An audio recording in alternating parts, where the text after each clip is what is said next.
আর আমার 95 জন ভাই, যাদের আমরা ছাড়িয়ে আনতে পেরেছি অনেক কষ্টে।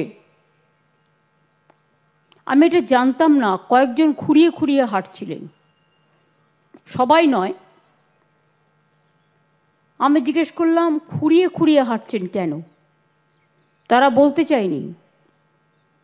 জানতে পারলাম যে তাদের কয়েকজনকে মারধরও করা হয়েছে, তাদের নিয়ে গিয়ে হাত দুটো দড়ি দিয়ে বেঁধে রাখা হয়েছিল এবং তাদের মোটা লাঠি দিয়ে মারা হয়েছে। ফলে কয়েকজনের শারীরিক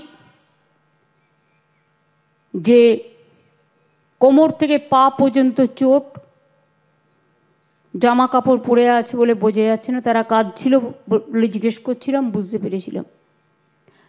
আমি নিশ্চয়ই বলবো ডিএমকে এবং মন্টুকে যে ওদের আকাশও আছে এখানে, ওদের ভালো করে চিকিৎসা করার ব্যবস্থা করে দেবে, অর্থোপেডিক্স দেখিয়ে।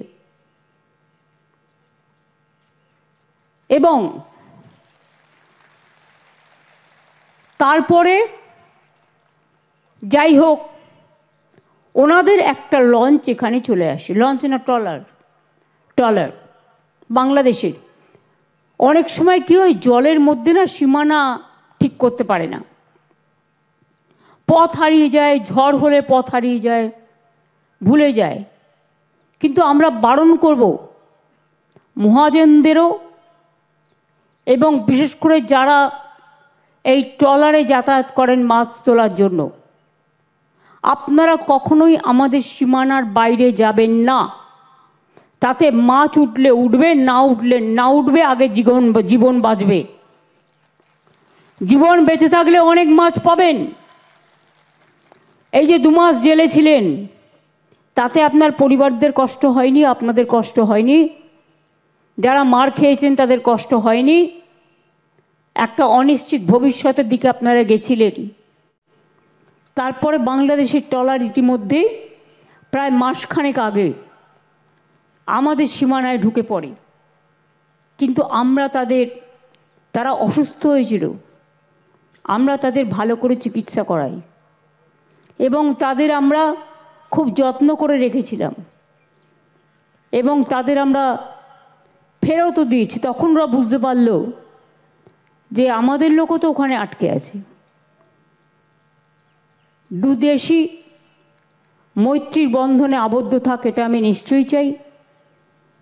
কিন্তু এই যে ওদের ট্রলারটা আটকে ছিল, আমরা কিন্তু সম্পূর্ণ সাহায্য করলাম। অসুস্থ হয়েছিল প্রচণ্ড, তাদের সম্পূর্ণ চিকিৎসা করে ভালোভাবে রেখে, যাতে দেশের কোনো বদনাম না হয়, বাংলার কোনো বদনাম না হয়, আমরা পুরো সাহায্য করেছি। আমরা ব্যাপারটা গভর্নমেন্ট অফ ইন্ডিয়াকেও অনেকবার জানিয়েছিলাম। তারপরে আমরা নিজেরাও কথা বলেছিলাম বিভিন্ন সোর্স মারফত। মাঝিরা আমার মৎস্যজীবীরা কেমন আছেন প্রতিদিন আমরা খবর রাখতাম। তারপরেই 2 দেশের মধ্যে একটা আদান প্রদান হয়। আমরা বাংলাদেশের যারা ছিল তাদের হ্যান্ডওভার করে দিই এবং ওরা ইন্ডিয়ার যারা ছিল পশ্চিমবাংলা থেকে তাদের হ্যান্ডওভার করে দেন। আমরা 2 দেশের সাথে যোগাযোগও রাখি।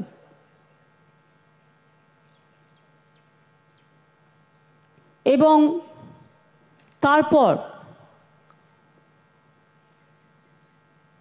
আমার এটা বলা উচিত হবে না বলে বলছি না, একটা লোক পুলিশ স্টেশন থেকে যাতে জেলে থাকতে পারে অন্তত যতক্ষণ ফেরত না আসছে, তার ব্যবস্থা করেছিলাম আইনের সাহায্যে। সেটাও আমরা করেছিলাম, কারণ আপনারা আমাদের গর্ব। আজকে বলুন তো, আপনারা যারা এখানে এসছেন ফিরে এবং আপনাদের পরিবার পেছনের দিকে বসে আছে, আজকে তাদের মুখে হাসি ফুটেছে। যতক্ষণ আপনারা ফিরে না আসছিলেন আপনাদের মুখগুলো ওরা দেখতে না পাচ্ছিল, ততক্ষণ ওরা একটা গভীর চিন্তায় মগ্ন ছিল। কি হবে কি হবে, একটা অনিশ্চিত ভবিষ্যতের দিকে তাকিয়েছিল। আজকে আপনারা খুশি যে আপনাদের পরিবার পরিজনরা ফিরে এসছেন, তারা বাড়ি ফিরে যাবেন। একজন জলে ঝাঁপ দিয়েছিল বলে আপনারা দেখলেন মারা গেছেন।